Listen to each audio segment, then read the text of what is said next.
question is that the total sum to be allocated for head Q of the estimates be reduced by $100. Mr. Cedric Foo, you can take your next two cards together. Thank you, Mr. Chairman.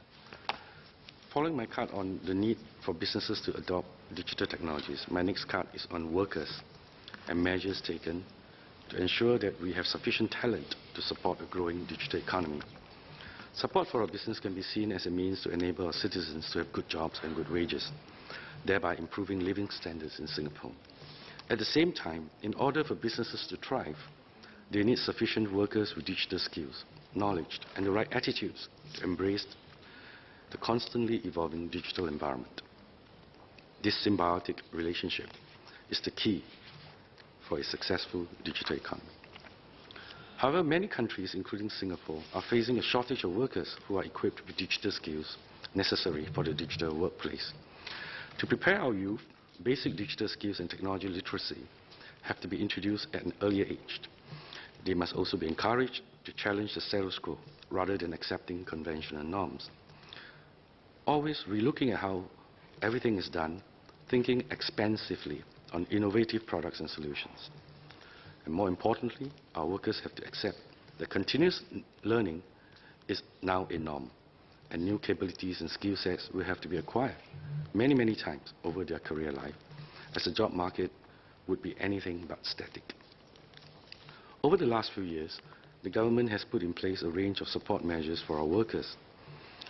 The Skills Future and Adapt and Grow programs are some good examples. Businesses, too, must step up on the training and job redesign through professional conversion programs for employees. Typically, the affected employees requiring skills retooling have been loyal employees for years. Upskilling and reskilling these employees will allow the company to retain the organizational values and culture. Such workers would also have, oftentimes, deep customer relationships that is worth retaining. It has always been the case that technological innovation destroys some jobs and replaces them with new ones. For many of our workers, especially the older ones, buzzwords like smart nation, digitalization, machine learning, AI, and robotics can be very disconcerting and intimidating. We have to do more to encourage our workers to embrace such change and to reap the tangible benefits of upskilling. In fact, I'm thinking that maybe natural language programming for oral commands of certain robots, like in the cleaning industry, could be programmed in Singlish.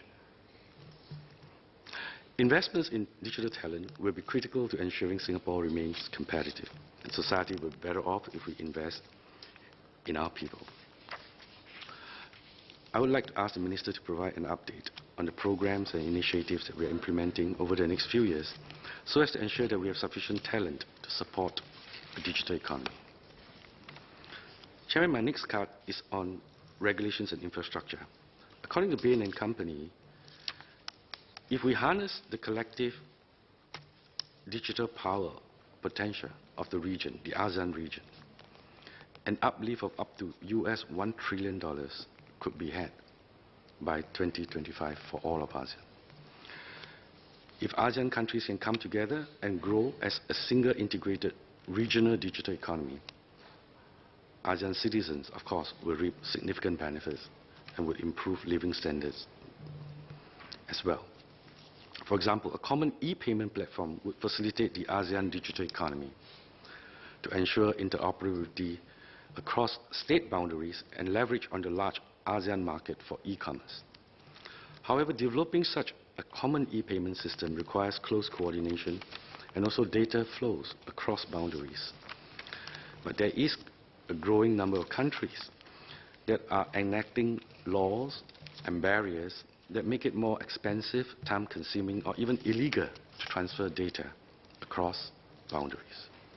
Governments are citing privacy and cybersecurity concerns as they are reluctant to allow a company, especially from another country, to have access to their citizens' data. This is despite the significant benefits that we talked about. To minimize the risk of cyber threats, ASEAN needs to develop a cyber space through building and reinforcing the framework of online security. Sharing critical information, establishing protocols to deal with hacking, coordinating cyber agencies for ASEAN members, and creating a regional dispute settlement resolution are some ways to developing a secure cyberspace. I would like to ask the Minister to share his views on how we may facilitate greater cross-border data flows.